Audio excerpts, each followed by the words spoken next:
The clock spins fast, but I hold still.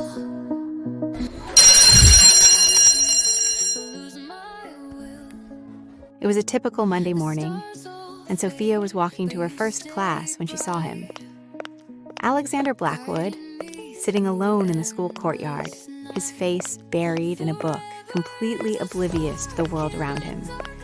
His usual icy expression was absent, replaced by a look of quiet concentration.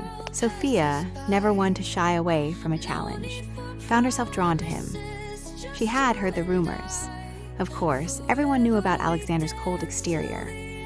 But there was something about him, something mysterious and alluring. She had been told countless times that he wasn't interested in anyone, that he wasn't even capable of forming connections. But she didn't believe it. People were complicated, after all.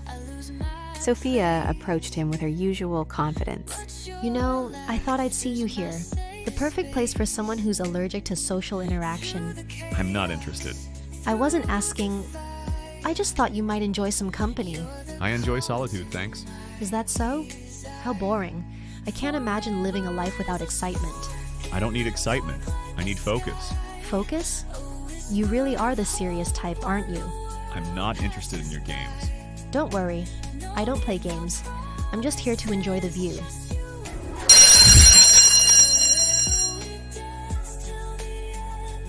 Over the following weeks, their encounters became more frequent. It started with small moments.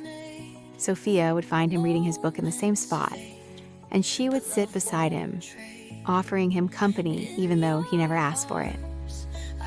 Slowly, he stopped brushing her off as much, though he remained as aloof as ever. One day, Sophia took it a step further. She leaned in close to him, her voice soft but teasing.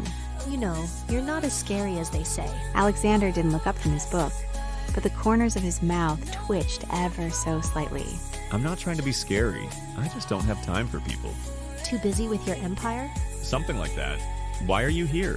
I'm bored, and you seem interesting. For a cold-hearted person, you have a certain charm. The comment threw him off guard. Alexander had never been one to think of himself as charming, but something in her words made him pause. His gaze softened for the briefest of moments before he returned to his book. As the weeks passed, Sophia began to notice changes in Alexander.